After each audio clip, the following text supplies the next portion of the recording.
Anak-anakku sekalian, sekarang kita masuk pada pelajaran kedua, yaitu senangnya belajar surat An-Nasr. Surat An-Nasr artinya pertolongan. Surat An-Nasr ini berisi tentang janji bahwa pertolongan Allah akan datang dan Islam akan memperoleh kemenangan. Surat An-Nasr terdiri dari 3 ayat dan termasuk dalam surat Madaniyah. Surat An-Nasr ini adalah surat ke-110 dalam Al-Quran. Sebelum kita membaca surat An-Nasr, kita amati dulu yuk gambar berikut ini. Ini adalah gambar Bapak Guru yang sedang mengajarkan surat An-Nasr kepada murid-muridnya. Murid-murid pun tampak antusias mendengarkan penjelasan dari Bapak Guru. Kalian juga antusias kan mendengarkan penjelasan ini? Anak-anakku sekalian, sekarang kita masuk pada sub pelajaran yang pertama, yaitu membaca kalimat dalam surat An-Nasr. Bismillahirrahmanirrahim. Kita cermati ayat pertama. Di ayat pertama terdapat mad tabi'i, yaitu terdapat pada huruf dha. Selanjutnya pada huruf jaa dibaca mad wajib muttasil, dibaca panjang 5 harokat. Selanjutnya nasrullahi, terdapat lafaz Allah yang dibaca tafhim atau tebal. Wal fath, terdapat alif lam qamariyah, dibaca jelas. Mari disimak. Idza jaa nasrullahi wal fath. Sekarang mari kita cermati ayat kedua.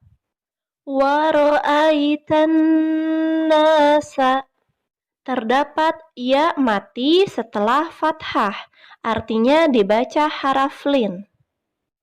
Lalu terdapat alif lam syamsiyah dengan cirinya adalah nun bertasydid. Nun bertasydid kita baca tahan dan tidak tergesa-gesa. Dan terdapat pula mad tabi'i pada huruf na. Selanjutnya yadkhuluna, terdapat qalqalah yang ditandai dengan dal sukun. Lalu terdapat mad tabi'i yang ditandai dengan waw mati setelah domah. Selanjutnya fi dinillahi afwaja, terdapat mad tabi'i dengan ciri yang sama, yaitu ya mati setelah kasroh, yaitu terdapat pada fi dan di. Lalu terdapat lafaz Allah yang dibaca tarkik atau tipis. Lalu pada kata wa dibaca mad tabi'i karena ada alif setelah tanda fathah. Dan diakhiri dengan mad iwad dengan ditandai oleh fathah tanwin di akhir kalimat. Mari disimak. Wa ra'aitan nasa yadkhuluna fi dinillahi afwaja.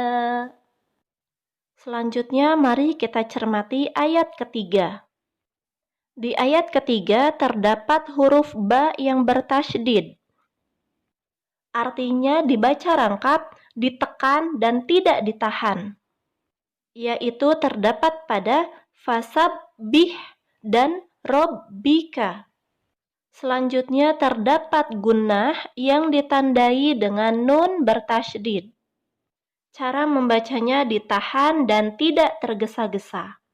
Selanjutnya terdapat mad silah qasiro, yaitu pada huruf hu yang dibaca panjang 2 harokat.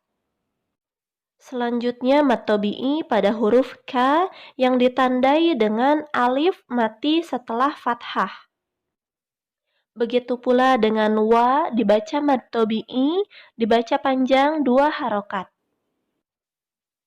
Dan diakhiri dengan mad iwad, yaitu ditandai dengan tanwin di akhir kalimat. Mari disimak. Fasabbih bihamdi rabbika wastaghfir innahu kana tawwaba. Alhamdulillah, kita sudah mencermati ayat per ayat dari surat An-Nasr. Sekarang, yuk kita bacakan surat An-Nasr dari ayat pertama hingga ayat ketiga. Bismillahirrahmanirrahim. Idza jaa nasrullahi wal fath wa ra'aitan nasa yadkhuluna fi dinillahi afwaja fasabbih bihamdi rabbika wastaghfir innahu kana tawwaba. Shadaqallahul azim. Nah, anak-anakku sekalian, kita sudah mempelajari cara membaca surat An-Nasr. Ada sikap yang harus kita tanamkan dari pelajaran kita membaca surat An-Nasr. Sikap itu adalah aku membaca sendiri surat An-Nasr ayat per ayat. Membaca Quran surat An-Nasr dengan baik, sesuai kaidah dan tidak tergesa-gesa. Surat An-Nasr ini bisa kita gunakan sehari-hari dalam melaksanakan sholat wajib. Semoga kita bisa senantiasa memperbaiki bacaan Quran kita.